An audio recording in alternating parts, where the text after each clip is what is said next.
প্রিয় দেশবাসী, আসসালামু আলাইকুম। আমি আরবি নার্সারি থেকে আপনাদেরকে শুভেচ্ছা ও স্বাগতম জানিয়ে আমি আমার কথা শেষ করছি।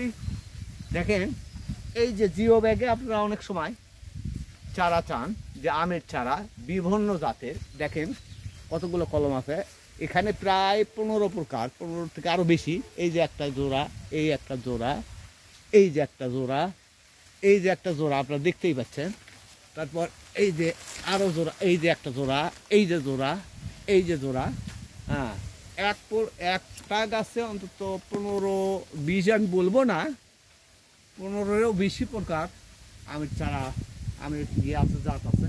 আপনারা এটা জিও ব্যাগে আছে, আপনারা এটা সংগ্রহ করতে পারেন। বাংলাদেশের যে কোনো প্রত্যন্ত অঞ্চলে আমরা এই চারাগুলো সরবরাহ করে দিয়ে থাকি। তো যিনি যেভাবে চাইবেন আমরা ঠিক সেইভাবেই পৌঁছে দিতে পারবো ইনশাল্লাহ। সুস্থ থাকেন। অশান্তিময় পৃথিবীতে শান্তি কামনা হোক, এই আশাবাদ ব্যক্ত করে আমি আমার বক্তব্য শেষ করছি। আসসালামু আলাইকুম।